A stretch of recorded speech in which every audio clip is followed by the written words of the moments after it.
যারা গুন্ডামি করছে তারাই তো গুন্ডা দমন বিল পাস করবে, স্বাভাবিক। গোটা রাজ্য জুড়ে তো গুন্ডামি করছে এই সরকার। এখন সেই গুন্ডামির বিরুদ্ধে আপনারা প্রতিরোধ করবেন, তাই আপনাদের আটকাবার জন্যই এই বিল, আসল গুন্ডাদের বাঁচাবার জন্যে আর মানুষের প্রতিরোধটাকে ঠেকাবার জন্যে এই গুন্ডা দমন আইন। এখন ওদের কাছে চোরের কি সংজ্ঞা তা তো আমি জানি না, কোনো চোরেরই তো ছাড় পাওয়া উচিত না, কিন্তু ডাকাতরা ছাড় পাচ্ছে কেন? শুধু চোর কেন, ডাকাতদের বিরুদ্ধে একই রকম ব্যবস্থা নেওয়া হোক। খুব ভালো কথা, ওবিসি বিল পাস করেছেন, সেই বিলের কি গুণাগুণ সেটা বিচার করতে হবে, তারপরেই সেটা তখন বিচার করে দেখতে হবে যে ওবিসি বিলটা কতটা আইনসঙ্গত হয়েছে। এক্ষেত্রে প্রথম তো আমিই বলেছিলাম রে বাবা, যে এইভাবে মানুষের মানবাধিকার কেড়ে নেওয়া যায় না।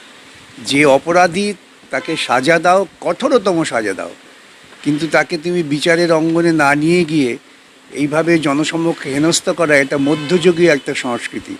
এই মধ্যযুগীয় সংস্কৃতিটা বিজেপি ভারতবর্ষের বুকে ধীরে ধীরে আনার চেষ্টা করছে।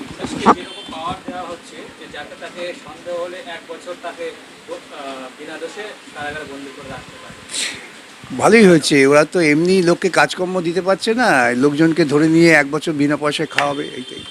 মুর্শিদাবাদের নওদার বিধানসভার বিধায়ক হুমায়ুন কবির তিনি প্রকাশ্যে জনসভার মধ্যে বলছেন যে আমি মুসলমানদের নিয়ে রাস্তায় নেমে গেলে বিজেপির কোনো ঝান্ডা ধারার লোক থাকবে না, ছাটা ভাঙা উনি আরএসএসের প্ররোচনায় কাজ করেন, তাই করছেন। আমি ইতিপূর্বেও বলেছি, এই জন্য উনি আমাকে গালমন্দও করেছেন। এই করে পশ্চিমবঙ্গের বুকে হিন্দু মুসলমান এই বিরোধটাকে টিকিয়ে রাখতে চাইছেন, যেটা আমি মনে করি শিক্ষিত সচেতন মুসলিম সম্প্রদায়ের মানুষের নিজেদেরই এটা রুখে দাঁড়ানো দরকার। হুমায়ুন কবির তো মুসলিম জনসম্প্রদায়কে গুন্ডা বাহিনী হিসেবে প্রচার করতে চাইছেন। আমরা রুখে দাঁড়ালে তো গুন্ডাদের কথা। গণতান্ত্রিক আন্দোলনে রুখে দাঁড়াচ্ছেন না কেন? এই যে হকার উচ্ছেদ হচ্ছে, বস্তি উচ্ছেদ হচ্ছে, এই নিয়ে রুখে দাঁড়াচ্ছেন না তো। আসলে এই আন্দোলনগুলো তৈরি হচ্ছে যেখানে হিন্দু মুসলমান বৌদ্ধ খ্রিস্টান নির্বিশেষে গরিব মানুষ আক্রান্ত হচ্ছেন, তার বিরুদ্ধে যে পাল্টা আন্দোলনটা তৈরি হচ্ছে, সেই আন্দোলনটাকে গণ্ডগোল পাকিয়ে দেওয়ার জন্য আবার এই ধর্মীয় বিভাজন। হুমায়ুন কবির প্রকৃতপক্ষে আরএসএসের পরিকল্পনাকেই বাস্তবায়িত করছেন।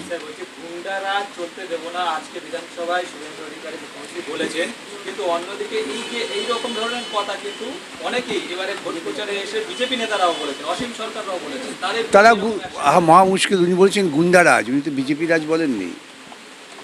এখন বিজেপি নেতারা যদি গুন্ডামি করেন তাদের বিরুদ্ধে প্রয়োগ করতে হবে, সেটা আমাদের জনগণের দায়িত্ব।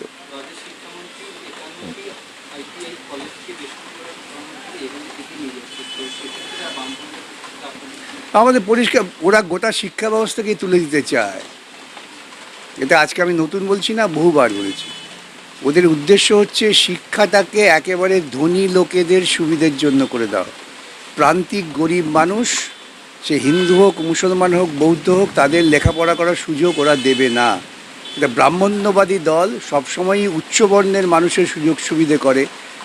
এখন এই সময়ের মধ্যে উচ্চবর্ণ মানে যারা ধনী, যাদের পয়সা আছে, যারা ওদের ইলেকট্রাল বন্ডের পেছন থেকে টাকা দেয়, তাদেরই স্বার্থে কাজ করবে, এটা নতুন কিছু না।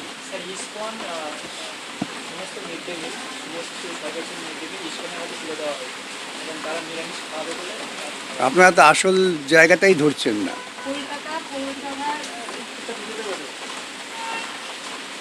আসল জায়গাটা হচ্ছে আমেরিকার সঙ্গে চুক্তি হয়েছে যে সোয়াবিন কিনতে হবে, আমেরিকার সোয়াবিনটা বাজারে বিক্রি করতে হবে, তাই এখান থেকেই শুরু হলো।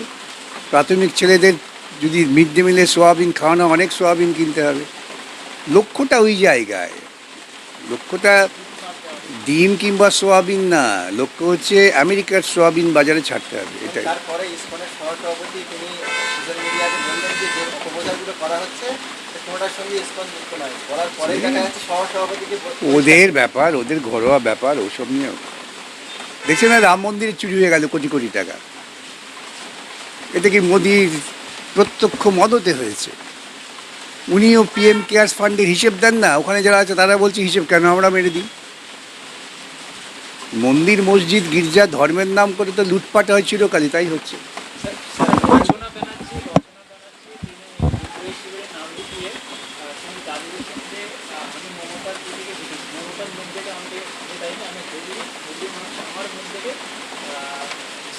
নিয়ে এটা ওনার দাবি, আমি কি বলবো, মহা মুশকিল।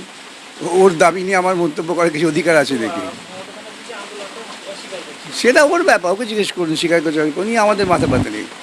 বলছিলাম আপনার পোস্ট থেকে একটা পোস্ট হয়েছে আপনার আইডি থেকে যে লাদিনকে আপনি মানে সমর্থন করেছেন, সেটা পরের পরের পোস্টে আপনি বলেছেন এটা আমার না, এই নিয়ে কি বলবেন? ওরা তো জালিয়াতি করতে অভ্যস্ত, জালিয়াতি করেছে। আমার না, সাধারণ মানুষই আমাকে জানিয়েছেন যে ওটা কিভাবে এই জালিয়াতিটা করেছে। এখন আরএসএস তারা যুক্তিতর্কে পারছে না, গালাগালি দিচ্ছে আর জালিয়াতি করছে, এই তো। স্যার হুমায়ুন কবিরকে মুক্তকরা দিয়েছে যে প্রোগ্রাম থেকে, এবং মুখ্যমন্ত্রী তিনি বলছেন প্রোগ্রামে যারা ছিল সকলকে অ্যারেস্ট করা হবে এবং তারপরে হুমায়ুন কবিরকে অ্যারেস্ট করা হবে। তার মানে কি, হিন্দু মুসলমান দাঙ্গাটাকে বাদিয়ে দাও। গরিব হকার উচ্ছেদ হচ্ছে, বস্তিবাসী উচ্ছেদ হচ্ছে, প্রাইমারি স্কুল বন্ধ হয়ে যাচ্ছে, মাদ্রাসা তুলে দেওয়া হচ্ছে, এই আইটিআইগুলো ব্যক্তি মালিকের কাছে দিয়ে দেওয়া হচ্ছে, এইসবের বিরুদ্ধে মানুষের বিক্ষোভ জন্মাচ্ছে। এসআইআর নিয়ে ইতিমধ্যেই মানুষ রাস্তায় নেমে আছে, হইচই হচ্ছে। অতএব একটা ঝগড়া লাগিয়ে দাও।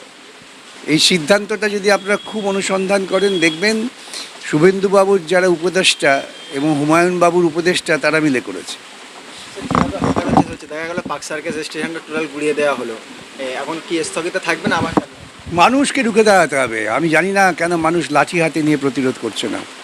আদালতের একটা আদেশ ছিল, সে আদালতের আদেশের একটু ত্রুটি নিয়ে তারা এত বড় অপকর্ম করলো। সমস্ত অঞ্চলের মানুষকে হাতে লাঠি নিয়ে রুখে দাঁড়াতে হবে। হবে, লড়াই হবে। বিএসএফের পুলিশের মিলিটারির ভয় থাকলেই ভারতবর্ষ স্বাধীন হতো নাকি? মানুষের অধিকার রাখতে গেলে পরে লড়াই করতে হবে তাদের সাথে। অনেকে বলছেন যে স্টেশনগুলো তো সরকারি জায়গা, সরকারি জায়গা দখল করে। সরকারটা কি? সরকারি জায়গাটা এলো কোত্থেকে? সুতরাং এরকম অনেক মৌলিক প্রশ্নের সঙ্গে থাকে।